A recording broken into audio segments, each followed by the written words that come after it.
5 o'clock in the morning, still outside, me and my toy. Who there were the police?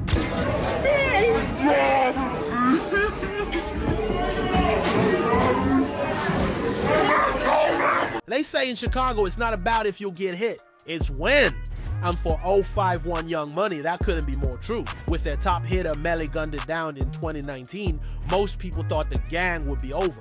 But somehow, despite having one of the highest casualty rates in the city, they're still active. You know, we live from the one, man. You know what it is, man. We on the one, man. We on the one. You know that. At the end of the day, everybody really want to live their life and live it up. So if you want to do that, you're going to do that. If you want to gangbang and you want to turn up. So why is 051 Young Money considered Chicago's most hated set? And how have they managed to survive after losing so many members? Let's break it all down. 051 Young Money isn't just any gang, it's a war machine made up of renegades from various Chicago cliques. They became one of the most feared groups in the city, but what really made them stand out was their ability to go to war with almost everybody. From O Block to STL, 051 had no shortage of enemies, and when Melly got taken out in 2019, it seemed like their time was up. But here we are in 2024, and they're still making headlines for all the wrong reasons. So what really happened after Melly died? And why does it seem like everyone wants 051 wiped out? To start with, one of the most well-known members of 051 Young Money to lose his life was none other than 051 Melly, also known as the Chirac Gravedigger. I'm gonna have me a decent little threesome night with my 40. And my man. But she be tripping, right? You know, she be upset, like she don't be having that much playtime sometimes. He wasn't just another name in the drill scene. He was feared, respected, and known for being ruthless in Chicago's gang world.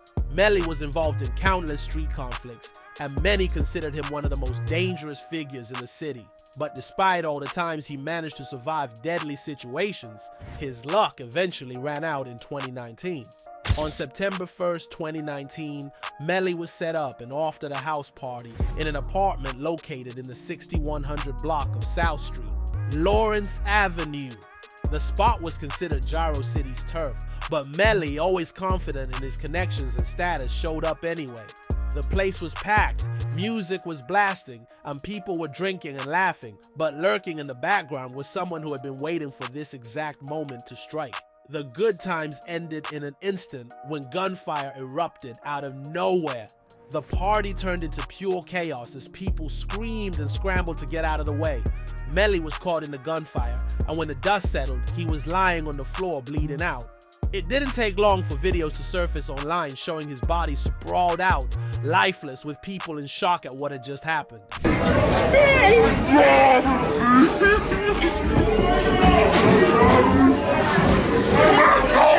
Emergency responders rushed him to the University of Chicago Medical Center, but by the time they got him there, it was already too late. Melly was pronounced dead, marking the end of a violent era for one of 051 Young Money's most feared members. After his death, the streets were buzzing with speculation about who was behind the hit. The most popular theory was that a Taekwondo World member named TW Nate pulled the trigger. The word was that Melly had previously shot up Nate's crib while his baby mother and child were inside. If that rumor was true, then his death was nothing but street justice. A brutal get back for what he had allegedly done. While many saw Melly as the deadliest member of 051, the truth is, he wasn't the only one in his gang who had a reputation for violence. Some say there were others in 051 who were even more ruthless than him, which is why the gang war didn't slow down after his passing. Instead, his death only fueled more retaliation and bloodshed, keeping the cycle of violence going. Melly's tragic death in 2019 added another chapter to the violent saga of 051 Young Money, but his passing wasn't the first devastating loss the gang endured. Earlier in 2014, Lil Marc's life was brutally cut short, marking a pivotal moment that further fueled the gang war. Lil Marc, whose real name was Mark Campbell, wasn't just another name in the Chicago drill scene. He was one of 051 Young Money's most fearless members. I don't know about Rachel. I don't see these on me. Unlike some gang-affiliated rappers who kept a low profile, Mark was loud, bold, and had no problem disrespecting his enemies. He didn't just make music, he made statements. And in the world of Chicago street politics, that kind of attitude made him a prime target. By early 2014, the drill music scene was more than just entertainment, it was a war zone on wax. Rappers weren't just making songs, they were taunting real-life enemies, and the things they said on a track could have deadly consequences. Lil Mark understood this, but he didn't seem to care. In March 2014, he dropped a diss track that shook the streets. In the song No Competition, he took direct shots at 600, O-Block, and OTF. Three of the most notorious sets in Chicago, all affiliated with Lil Durk. But what really made the song stand out was how he mocked L.A. Capone, a rapper from 600 who had been off just a few months earlier.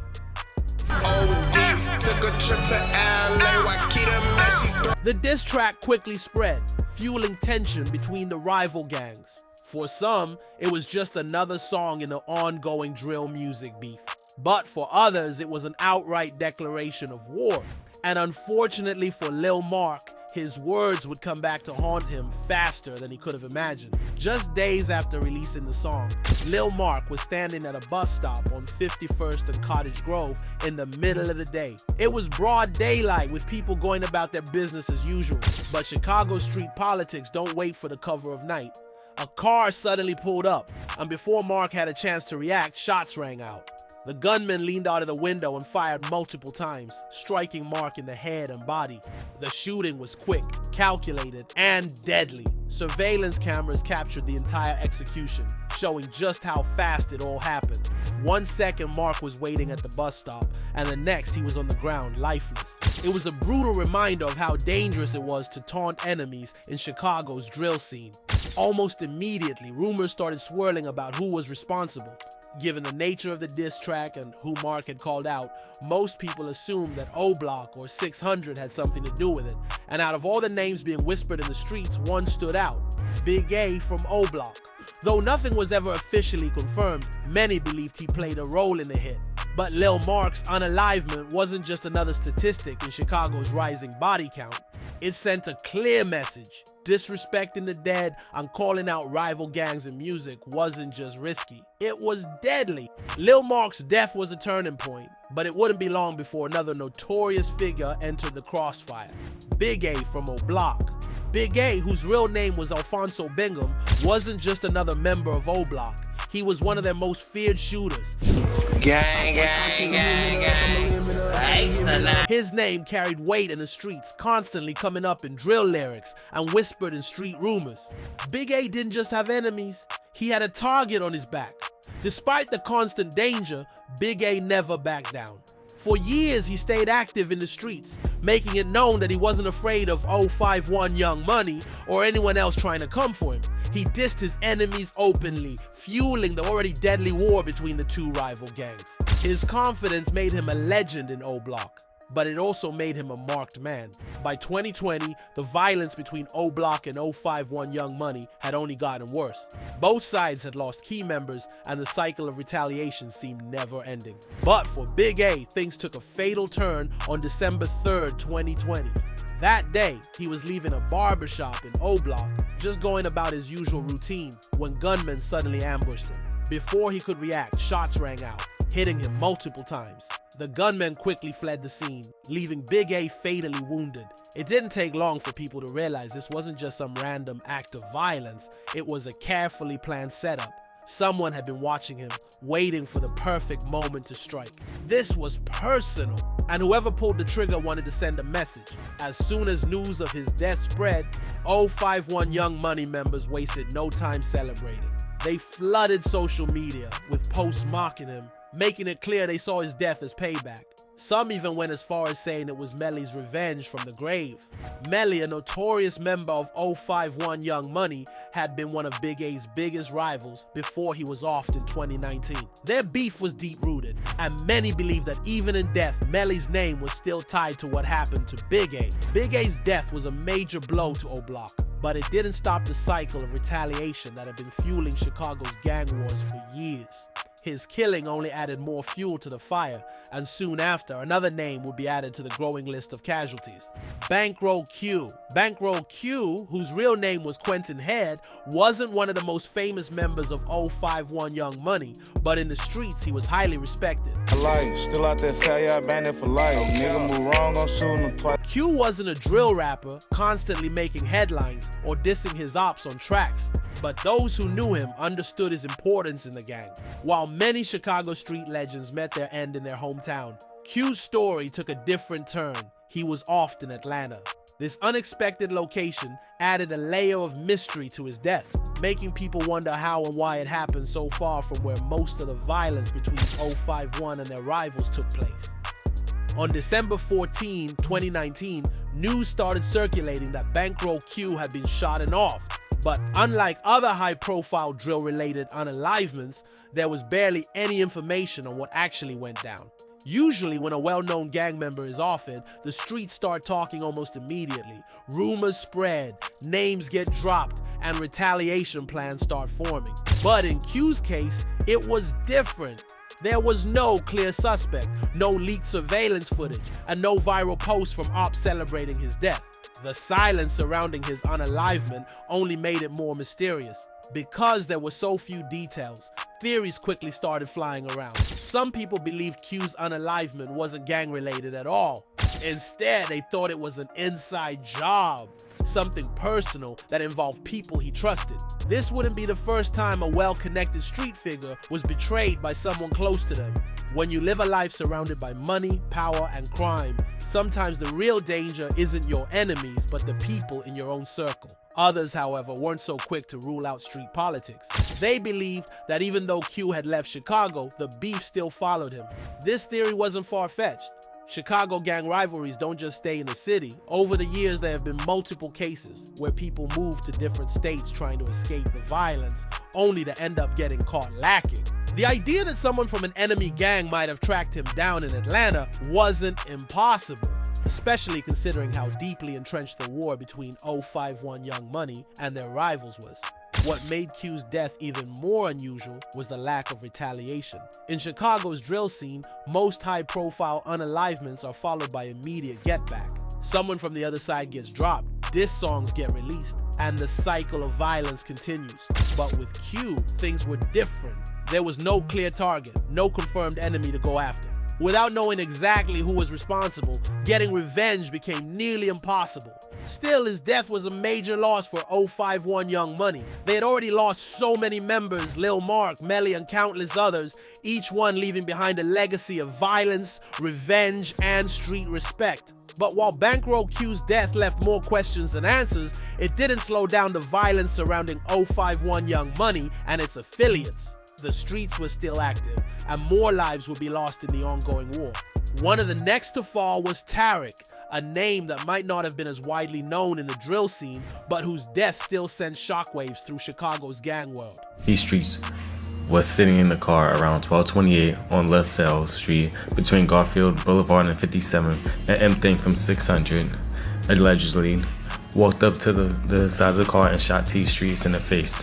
On November 10, 2011, T Streets was found dead in a vehicle with a gunshot wound to the face near 57th and LaSalle in Chicago. He was 18 years old at the time. This loss deeply affected 051 Young Money, leading them to adopt the nickname Streetsville in his honor. Prior to his death, T Streets was allegedly involved in a violent incident on July 16, 2011. He, along with fellow 051 members Lil Mark and another associate, reportedly stole a car and used it to approach Tony McCoy, known as Lil Tony, an affiliate of THF 46. Lil Mark is said to have shot Lil Tony multiple times, leading to his death. This act intensified the animosity between 051 Young Money and THF 46. The death of T Streets did not result in immediate retaliation. However, it became a significant factor in the ongoing feud between 051 Young Money and THF 46. The deaths of Lil Marc, Big A, Bankroll Q, and T Streets are just a small part of a much bigger story. 051 Young Money has lost countless members, either through gun violence or just paying for the consequences of their actions. It's no secret that 051 Young Money has been targeted, but what's even crazier is that they're still around. Despite losing so many members, 051 has refused to fade away. In fact, they've remained active in both the streets and the music scene. But being Chicago's most hated gang comes with consequences. They've lost so many members, and now they're constantly being hunted. Some say it's only a matter of time before 051 is completely wiped out. So what happens now? With their numbers shrinking and enemies growing stronger, the future isn't looking too bright for 051 Young Money. Some members have tried to move out, but Chicago street life doesn't let go that easily. And as long as 051 still exists, the cycle of violence will continue. Anyway, that's it for this video, folks. Bye.